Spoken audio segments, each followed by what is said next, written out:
Hey everybody, thank you for clicking. My name is Kris and welcome to Sales City Stories. I'm here with an old pal and almost like I say like a family friend because like our families are interlocked like for life. Yeah. We come from McKees Rocks.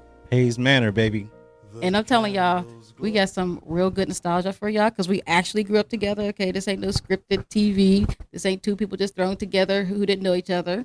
We actually got some history. So hopefully y'all can sit back and kick it with us, go clean up and put us in the background and let us talk and take y'all back to the 90s for a little bit. Yeah. You know, one of the things that is always a core component for me when I do anything is family. Mm-hmm. So I'm a very family-based person. Me too. So anything that I like to get my fingers in, I want to make sure that at the end of the day, families in some way, shape, or form, even if it's just entertainment, you know, making somebody laugh, giving a little bit of comic relief. I like to make sure that we're actually doing something to help other people, you know, not just sitting up here gossiping or wasting time or just kicking it. Like, I really want to make sure we do something productive and, you know, give people something that they can, you know, take back home, maybe go talk back with their families and invoke some memories. That sounds good. That sounds good. That sounds like me. I agree with that. Yeah. So are there anything now, usually things that kind of like invoke my memories of the 90s is seeing certain things or like celebrities and stuff online. Is there anything you've seen recently that like takes you back to the 90s or something that happened recently that takes you right back to the moment in the 90s? There was something on Facebook I seen. They had this monster with the claws on it, but it had the chains on it. It's like breaking chain, one of the monsters. That sounds familiar. I cannot remember what that monster was called, but when I seen it, I just thought about, you know, my red radio, red box with all the toys on there. You know what I mean? Let's running around with all right the cousins. I mean, yeah, when you think about all the toys and stuff, because like we always had that one spoiled cousin. Like ours was Bucky, right? Bucky, he was so spoiled and he had everything. So every time I see certain things like Sonic, Sega Genesis. Yeah. You remember how popular that was, right? Oh yeah, I always had me one of those. What was your favorite video game? Everything that came out. You don't got a favorite one? Is there one? Okay, so what my brother used to do, and I mean, he used to be up till like 3:00 in the morning. Mm-hmm. But the day before, he'd go to school, and all the guys would have all these different cheat codes and different things for the games and stuff. And then that night, he would be up all night, like beating all the games. So there, like, what's the one game that you were up all night trying to beat? Like something that you woke somebody up for. I would say that would be Ninja Turtles. Ninja Turtles. I played that game over and over again, and I try to beat it with each one. Yeah. You know, had a hard time with Michelangelo. Hey, but Donatello does it all the time. It was easier for Donatello. So, yeah. Did you have the memorabilia like the little Teenage Mutant Ninja Turtle trucks? Oh, I had everything. They had the coolest toys. I love the Teenage Mutant Ninja Turtle toys. Man, you should have seen my room. I had the curtains. I had the blanket. I had the pillow sheet. You got some pictures? No, I don't got no pictures. You don't got no pictures? You know what? My mom probably got some pictures. I bet she does. I'm not going to tell her to bring them out. You got to break out some of the ones with the toys in them, man. We need to bring back some of that nostalgia. I'm trying to think of a Christmas because, you know, Aunt Cass, by the way, Aunt Cass is a beloved family member and also a beloved community member who just passed away. And she was a huge part of Hayes Manor. And not to digress, but, you know, I was actually feeling some type of way when Hayes Manor got torn down like that. I mean, it literally like, I didn't even know I felt so connected to it until it was torn down. And I called one of my cousins, Keith. I called him and I was in tears and I'm not even an emotional person. But that just really hit me because I'm like, I just started thinking about all the memories. I mean, generations of memories. And I'm talking about like playful memories, safe memories, not the type of memories that you're like traumatized by. You know what I mean? Family memories. And so that's one of the reasons why I really do want to do something for community because this isn't something that I feel like is conducive to a healthy future for us. Like we need to be able to come back. Well, our children need to be able to come back to where they were born and see the places. Yeah, that we grew up with, our old stomping grounds and stuff like that. Like that's heritage and that's lineage and that's family. You know what I mean? It's a connection. I'm on that mission right now, man. I got this my own nonprofit. It's called the Manor's Dream. And Beautiful. I'm going to be doing exactly what you're saying right now. Mm-hmm. And for you to bring up Ma and Cass is crazy because she is the inspiration of why I even got started with that. She gave me something in my life, and I just want to spread that to everybody Amen. else because she just believed in me when I didn't believe in myself, and Amen. I And want to you do can that feel for the it. community now. Yeah. Amen. And that was real. And that's what I love about Aunt Cass. Like her stuff was real. She was the real aunt of like the Yeah, actual she aunt was. and the aunt of the community. Yes. And one thing that I've been learning, like with all the deaths that's been happening around, like, you know, like Aunt Vita passed and Aunt Jan passed, like just all these passings. And I'm like, obviously we know death is certain for all of us. But we have to try to find meaning in it. Like I want their deaths to not be in vain. Like when Aunt Vita passed, I started writing certain things, and when Aunt Jan passed, I started writing certain things. So all these things, once things come into fruition, I want people to see that none of these deaths, like the ones that we're actually connected to, were in vain because they inspired us, and we need to be the inspiration that Aunt Cass and all them were to us. Yes. We need that Yes. for the youth because I mean that's why we didn't turn out all crazy. I mean, can you imagine if we had to grow up with things that kids today grew up with? Like if we didn't have an Aunt Cass, or if we didn't have free lunches, or if we didn't have the ability to walk around because there's so much family around, like we were safe. Like I'd probably be in jail. I'm telling you, or not even here. Yeah, for real. I mean, just knowing that I mean, the mindset, the frame of mind that one can have when you know that you're safe walking around in your own neighborhood, you know the people, a lot of them are your family, their family, friends. That is priceless, and that's something that I feel like our kids don't always get. Like most of our kids don't get to I don't think they experience get it. that. I don't think they Exactly. get it. I don't think they understand that type of thing. I Yeah, but think I that mean, just that goes right over their head, and they just in the present right now instead of actually being in, your whole surroundings. Because it yeah. wasn't just like yourself; it was the whole community. That's right. And that's one thing that children, and this is not even the children's fault because we're the adults, like we're the generation that came before. You're right about that. Yeah, Yes, so she I always is. look out like when I look at the youth, I look at it as they are the result of us. And we're the result of the generations before. Yeah. And you know what I mean? And so forth. So We need to start connecting. we gotta break the chain. Yeah, we gotta break the cycle.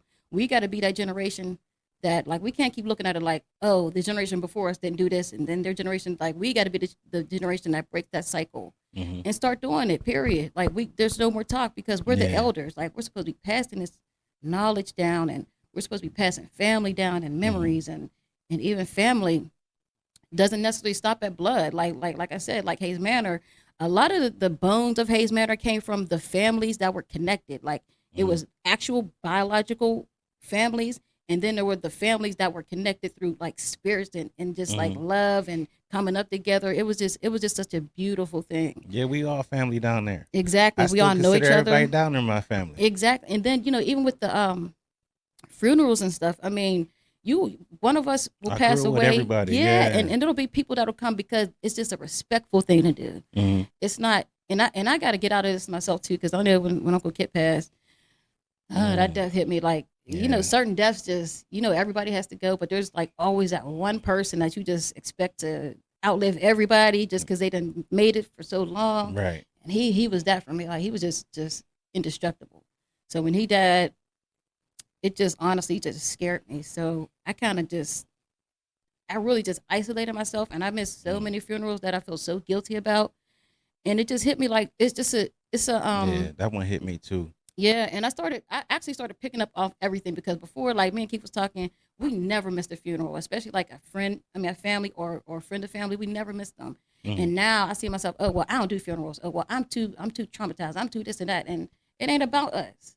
It's about the people who are the most impacted by that person's death.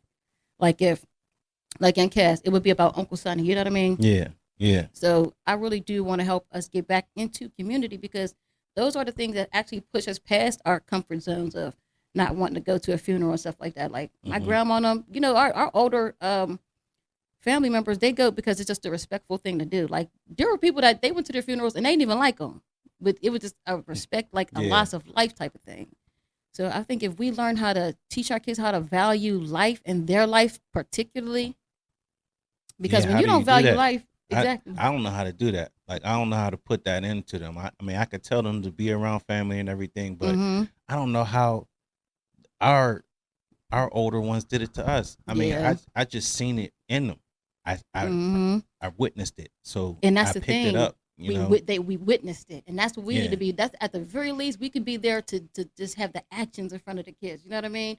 It ain't yeah. like we don't necessarily have to have all the But words we and was more speeches. outside. These kids is not Exactly. Yeah. outside. They don't follow. They don't see nobody doing anything. They just watch the hmm screen. So it's hard to grab their attention. So now we got to figure out what our role is and Hmm. how we get our children. Like we can't. We ain't worried about everybody's children. We got to worry about how to get our children Hmm. because our children have specific barriers that other children don't have.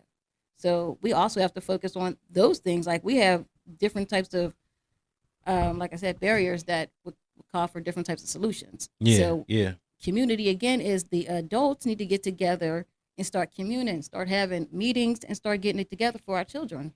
Well, I'm And going to start putting that into my plan. yeah, and you know, With my listen, manners dream, I'm going to start making some outside events for adults to come through and bring their yeah, kids. and So whatever you to need, bring that old I'm feeling down. back. I'm always down for it. That's what's up. And we got to be smart about it though, because I'm a literal person, but I also I accept people for who they are, where they are. Hmm. So one thing about me is if I know that you are not ready for this type of thing, but we're serious over here, I'm not going to let one monkeys out the show. Like I'm not going to let somebody pull us down Hmm. if you're not serious. And that's one thing I see with a lot of these programs. I see these programs around, but to me, I see a lot of kids being taken advantage of. I see a lot of programs wasting money. I see a Mm. lot of workers sitting around doing nothing. I see a whole lot of, honestly, kids being taken advantage of. Man, I wish I had just a little bit of anything right now. I'm doing this all in my own pocket. It's You gonna know what I happen. mean? All you need to me, I truly, first of all, I'm a firm believer in God, and I do believe if you build it, they will come. I believe if you step out on faith, it'll happen. Yeah. And you got to surround yourself also with the right people. Yeah. You got to Yep. let go of certain people, Yep. and that's one of the issues. We have a hard time doing that. But we got to be honest with ourselves because to me, it's only about the children. Like I could care less about what adults feel Oh, at this point, and that's just the bottom line. Because I feel like adults have been robbing children just for far too long. So I don't care about how the adults feel. I care about what the children feel. I care about what the children need. hmm. And if I got to cut people off to make sure our children grow, then that's what I'm gonna have to do. Like pruning is necessary. Like that's literally in the Bible. Like Yeah. you got to prune. Well, I have an event every Monday at the American Legions for everybody to just come through and play some cards. I mean, hmm that's for the older folks too. I just hmm bring back that old vibe which we've been talking Yeah, about. that old You 90s know, feel. go back and play some spades or something. So where's this event at? It is on Broadway at the American Legion every Monday at 5:30 till 9 o'clock. Okay, what is it called? It's just card games. Oh, Just whatever cards you okay. want You to got to play. get a You want name. to play You got to get a Tonk. name and make it. You got to make it real. You got to make it professional. You got to. Well, listen. Like I said, whatever you need, I will help you with. Monday card night. You could just leave it at that. You got It's Monday card night. Listen, you got to get the people's attention. You know who we dealing with. Like you got to make it. You got to make it interesting. So if you got to grab their attention, you got to do what you got to do to grab these people's attention. Okay. So you got to get a I got name. something to grab your attention. My cousin Chloe, she's gonna be cooking her food there. Okay. The world famous Big macaroni Chloe. and cheese. Yeah. So come through, get you a plate and get you something to drink. So we kind of can't see. No, I'm not a card player. So Okay. is I was there anything thinking that for too. people who Maybe don't pay? we should bring like a chessboard or some table. You know how Yeah, we used to have play something for people who don't know how to Trouble. play a card. You know Yeah, what I have mean? something for everybody. Something like that. Yeah. You got to pass out some flyers. I'm telling you, like this look, for us, I got some flyers. our people, they are gonna make you work for it, as we should, as we should. We're gonna All have to for get it. out there, I'm all and for boots it. on the ground, and do what we got to do because our kids are worth it. So hey, Yeah, definitely. and if it takes one person to just get started, and sooner or later it'll grow. Because to me, it's about the heart and the passion, and if that's what it's meant to happen, it's gonna happen. Yeah, I'm definitely for it.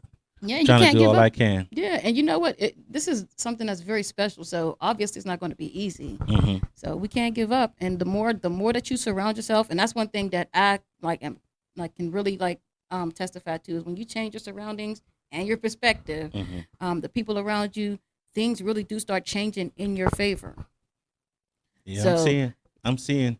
I keep myself. Actually, I work too much. You know what I mean? I don't really yeah, even be around. I visit everybody because I still hmm need to feel their that's presence beautiful. at You times. should. Yeah. I really have to get. I was about to say get back to doing that, but I never did it. So I have to start visiting. Because that's one just for thing a little bit. It was just for a half an hour or something. Yeah, everybody knows I'm go in and out. around. Like, hey, how you doing? Okay, goodbye. Yeah, show your face a little bit, see everybody. You know, there's people I haven't seen in like 20, like that we know of that I ain't seen in like 20 years because I ain't been outside. I don't come around. It's been a long time since I've seen you. I know, right? It's been years, man. I'm so happy to see you today. Thank you. I'm happy to see you too. You look good too. Thank you. And I was happy too to hear that you were doing this too, because I'm like, Dag, I'm pretty sure there's a lot of creatives out here, but I'm just saying, I'm like, Dag, there ain't no creatives that actually want to go down the same, like that align with things I want to do and all that. So, like I said, I was happy to hear that this was something that you were into. Yeah, I'm on. Because you gotta like hook up with like minds. You gotta be around the people who are trying to go in the same direction as you are. Yes. So, and we can do that, like I said. Oh no, we gonna link up now. Now that I know you with this, yes, we gonna link up now. Because our children deserve it, and like I said, we are of the community, so we know what the community is about. We know what the community stands for, and we know that the community's there. We know what the community needs. And like, I'm willing to do whatever we need to do to make sure we get people out here. I want to get people like back into their lives. I want to see people going for their dreams and stepping out on faith. I want to see kids be happy again, running around. I want to see kids playing outside again. You know, I want to see people be happy again. And man, that's the man's dream, man. You're saying it all right now. That's exactly what I'm aiming for. That's the mission. So what is the goal of the Manor's dream? For what you just now said, to get it back to what we used to do, be outside and have a loving community where it's like family. Like, build I want to bring that children back. I think really there's a whole bunch of stuff is going on around here because people are not connected to everybody else around them. Like, everybody's a stranger. I mean, if you was playing a game with them or you seen them and you wanted to help them out, you seen the elder said something nice to you. Like, it's just more of a connection when everybody is communicating with each other. Right now, everybody is solitude. Everybody's to themselves, and I just want to start bringing everybody outside. So the card game is for you to come outside and enjoy yourself inside McKees Rocks, inside the atmosphere. Get some engagement going. See some people you probably haven't seen in a long time, or maybe meet some new people. Link up with some new people. Do some networking. I mean, you never know who you're going to meet.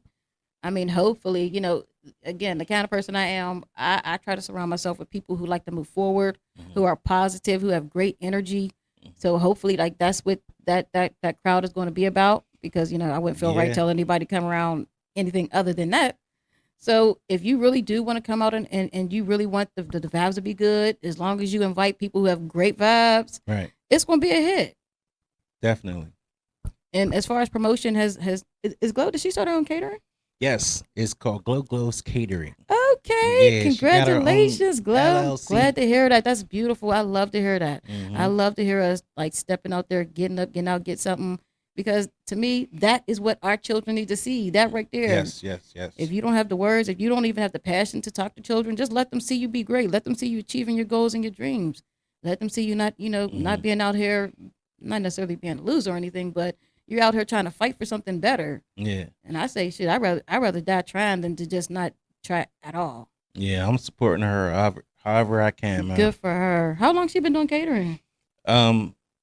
She been doing it for about almost a year now. I had an event last year. It was a cook-off, and she really made her grandstand at my cook-off. And she won too. I'm proud of her. She was in first place. She has the most votes. And I told everybody, like, she shouldn't even get into it because I know she's going to win. But and everybody's like, oh, no, that's your cousin. You cheating. No, she got the most votes. Nepotism. She definitely got the most votes. I had my little dish in there, too. I ain't win. What did you cook? There's some Alfredo with some chicken and some shrimp. And I still lost. I was trying. Was there judges? Yeah. Who was the judge? Everybody was a judge. Anybody that came through that had some food, you got a little 1 to 10, and you put on there how good you like the food. You drop it in the box, and everything was counted up. So you can't cheat the count. Everybody got something to gain. Everybody got something to lose. I like that. So is that something, an annual thing you're doing, or is that yes, I'm doing it again this year. It's going to be August the 31st, I think, and it's going to be in the same spot in the grass area right next to the Roxanne. So hopefully I get some more people to have a little cook-off. There was 7 people this time. Hopefully I get like 20 this time because I had a lot more tables out there for people to fit. But so you said she won. Did she win something? Yeah, she won $150, and that's she what's won up. A certificate from the Manor's Dream. Okay, so I definitely would help you promote that because I feel like that's something that would. Let's go. What date did you say? August the 31st. Okay, we can exchange numbers and then you can because I'll forget. I'm really bad with anything. That's cool. I'll keep reminding you over and over again. You got a good memory? No. I was about to say you could be my good memory, but I guess not. I'll just write it down. No, I just know be consistent. I'll keep reminding you because I'm gonna keep reminding me. Okay, so once more, when did you say your the card game is? Every Monday at 5:30 at the American Legion, right there on Broadway. That has been Steel City Stories, and I'm Kris, and this is my friend and family, Roger, Dale, Howell. Thank you for joining us, and we'll be back hopefully next week with another one. Have a good day, everybody. Peace.